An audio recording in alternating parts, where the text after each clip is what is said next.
Welcome to the Esports Meta, your stop for the weekly North American esports news. I'm Billy Sims, here to bring you our today's topics. We're going to be talking about OWCS, League of Legends, LCS, Major 1 finals, as well as news about Apex Hacked and WoW's new Battle Royale. But I'm going to need some help. And today, as always, Nicholas Layton's going to be here to join me. Nick, how are you feeling about this week of esports? How you doing? Have you gotten a chance to play any of the new Battle Royale? Have not played any of the new Battle Royale, but last weekend was pretty exciting. Had some close calls and some not so close calls in a couple of events. So it's going to be some fun stuff to talk about just in general. And then next week we have the actual final, like the actual finisher for North America. So it's going to be a good time. It's going to be a good couple weeks. I got to catch some of that LCS action, and it was pretty close call, 3-0 kind of mentality. The scores do not represent the play of the game, I felt like, but that's only the minimal I saw. But so the 3-0, like we'll talk about it, but it's it was devastating. It's like absolutely devastating. We'll talk about it actually right now because let's get into it. LCS, let's get into the LCS Major 1 finals. Let me screen share this real quick just to run us down where we're at. All right, there we go. So this past weekend, we had part 2 of LCS Major 1. This is all for the shot to get your invitation to the mid-season invitational by league, which of course just means more money and more chances for you to win. Last time we left it, FlyQuest was on a bit of a run. They were dominating upper brackets, and they had knocked down Team Liquid Honda, as well as 100 Thieves getting bumped down into lower brackets, fighting for their survivability or just their prize money, as well as the dignity. So that's kind of where we've been. Nick, you want to bring us up to speed as far as what happened this past weekend, if we want to go game by game here or bracket by bracket real quick? Yeah, so I mean, as you like talked about, right? Like we had FlyQuest who was trying to maintain their first seed spot for the most part, right? And they knocked Team Liquid into losers, into the lower bracket. We don't call it losers anymore for whatever reason. Makes people hurt, I guess. But, you know, and then Cloud9 also took out 100 Thieves the previous week, right? 3-0, like 3-2 for Team Liquid, which was, you know, super interesting just in general. Yeah. And then you see like NRG almost also beat 100 Thieves in the lower bracket. But over this last week, we had some really fun events of Cloud9 versus FlyQuest was really good. And then we also had 100 Thieves versus Team Liquid. Those were the two matches that happened over the weekend. And so like Cloud9 versus FlyQuest, there's not much to say about it besides like Cloud9 disappointed themselves, like is really like what it came down to. There was a lot of things, like there was a couple things that like, you know, you could pinpoint and say like they did wrong, but like it really just felt like they choked. Because they would just start off.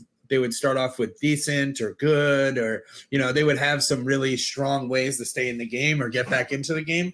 Yeah. And then it just looked. Would you say it was a classic case of them booming themselves? Like the mental just got in the way, or was it like a strategy thing or just skill issue? I mean, the mental's rough, man. Like the mental after 2 losses, like, do you even have a mental at that point? Like, And they played, like, there were some good plays in the game 3. Like there was some good stuff going on in game 3. Mm-hmm. But like that being said, like it really, like Cloud9 really just didn't show up, and like FlyQuest played well. Yeah, they played dominant at certain points, but like it wasn't like there was no point in the whole series where you were just like, all right, yeah, this is a done deal. This is over. It's not like game 1, game 2. You're like, well, you're like, you know, there's a chance. Like there was always a glimmer of hope for Cloud9 right up until the end, but it's a little too much.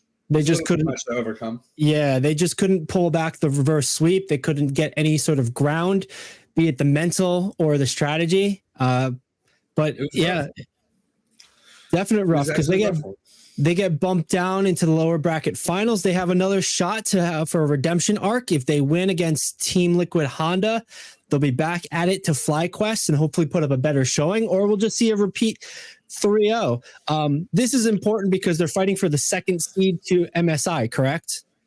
Yeah, I believe so. Let me just pull up MSI 2024 again. Yeah, in the meantime, this one always gets me. In the meantime, I'm going to take a look at the scoreline for Team Liquid Honda versus it was not quite a one-sided affair, but it definitely had a signature on it. There was definitely one team that was dominant in this, that was making the plays, and it's one that you've talked about before, where it's just about the impact of specific players making those moves. Let me bring it over to here. Impact was huge. Impact was huge in the game, and like Impact has been around. He's a world champion from, man, I want to be like, it's going to be like 2013 or something, right? Like he is an extremely good player. He's from Korea. He was on SKT. That's like 70 years old in gamer years. I mean, like him and Faker are like the same age, I think. Like, let me see, Impact age. Right. 27, let's say. Yeah, that's ancient in gamer years. Like it's ancient, but like Faker's having one of the best splits he's ever had in his whole career. At 27 years old, he's doing really, really good stuff. And like Impact, he's a really great player. Like he's a solid player. Everybody who plays top lane, I'm sure, just thoroughly enjoys like a lot of his top laning, just in general. He's really strong, consistent player. He sets examples in many different. It seems like his top lane set up Yeon for the MVP of this match, and it was made it very clear who was the team that's going to win. 100 Thieves looked like they had it together, but they just couldn't overcome this matchup. Yeah. Again, like 100 Thieves probably just didn't even also have like the mental to think like they might be down on the dumps on themselves. But it really just came down to like decision making. Like a lot of the macro play, it wasn't the micro. Like lanes weren't really getting devastated at all. So you know there were some setbacks here and there, some things that could like happen, but a lot of the stuff just came down to macro play, like some really really silly stuff. It's the same thing with like Cloud9. Like a lot of the stuff just came into like why are you guys doing it this way? You could have just, instead of doing it over here, you're supposed to do it right here and split the team up a little bit more. So like just stuff like that, like little tiny things that like we could get into it if we had the time. But it you know, it goes play by play and stuff like that. There's a lot of stuff. It's what I've said to you before. In League, it's the minor things that end up bleeding you out, right? You bleed by a little bit. And then there's the one big thing that everybody's like, oh my God, that lost the game for us. Like, that's not what lost the game for us. True. Like you doing that same thing 10 times that you thought was really innocent, that like you can recover from, that's what makes you lose the game. It's right. Like that one big fight at the end of the game, that's what you needed to do. like everything else was the build up to that. That's the fight you needed to have. So death by 1,000 cuts. Yep. You know, if you're always spending your pennies, you'll never have dollars, right? Like, so like, that's just the way that it comes down. All right, I don't even know if that's a quote. I mean, you're making it. If you spend your pennies, you won't ever make those dollars. Nicholas Layton, 2024. Right? Who knows if that's a quote? Let's put it on a T-shirt. Yeah, so hopefully we can see the teams come back from that sort of mentality, make better situations, don't die. Because I know FlyQuest is winning on those little cuts. So this coming weekend, we're going to be seeing Team Liquid Honda go up against Cloud9 in the lower bracket finals for their chance at getting to play FlyQuest. FlyQuest has already booked their ticket. They're just determining how much prize money they're going to get here. And we're going to see who's going to try to match them and maybe surpass them here by getting their ticket to the MSI as well. There's only a couple ways that it could like go. Like Cloud9 really wasn't playing like themselves.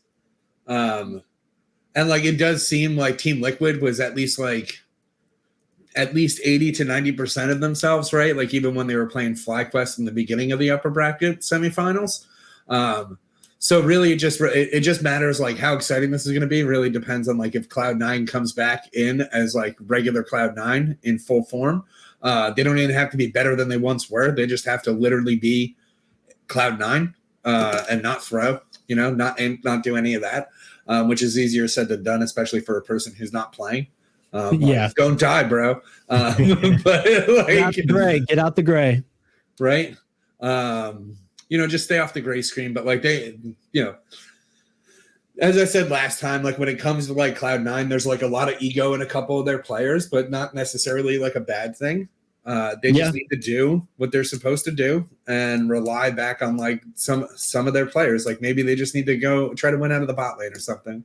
But if they come back as themselves, as like the normal Cloud9 that we expected to see in the semifinals, I really do feel we're gonna have a really solid game between Cloud9 and Team Liquid, and it'll be a toss-up. Okay. To be like which team will actually like win. Like it could be a 3-1. I feel like if either team wins, it's gonna be like a 3-1 situation. It won't be a 3-2. It's not gonna be a 3-0. All right. Well, I'm going to put you on the spot. Make your prediction. I'm going to make mine because I have less knowledge and experience with League of Legends, but I'm going to say Team Liquid Honda actually beats out because they were looking a lot stronger through the series, through the stuff. Yeah. And they're going to get that attack at FlyQuest overall. Yeah. And I think FlyQuest is going to end up pulling it out. But what's your predictions here? That's pretty much my I would love to see Cloud9 win. But it's going to be Team Liquid, and it's going to be Team Liquid like 3-1. And then I actually do think they'll end up beating FlyQuest 3-2. Okay. But a little bit different than mine, but I'll take that as a compliment here. It'll be fun to watch this weekend. As you can see on the screen, is coming out this Saturday and Sunday, 4 p.m. Eastern Standard Time, but may differ from depending on your time zone, from wherever you are. Nick, if you're all wrapped up there, unless you want to put a little cherry on the top of that topic, we can move on to our next topic here. Yeah, no, we can move on.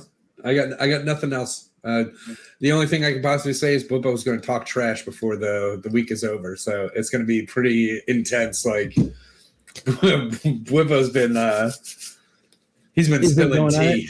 Yeah, on podcasts. He's like, I don't even know why you built this. I didn't think you were just gonna go out there to lose. Like, and he's a pro.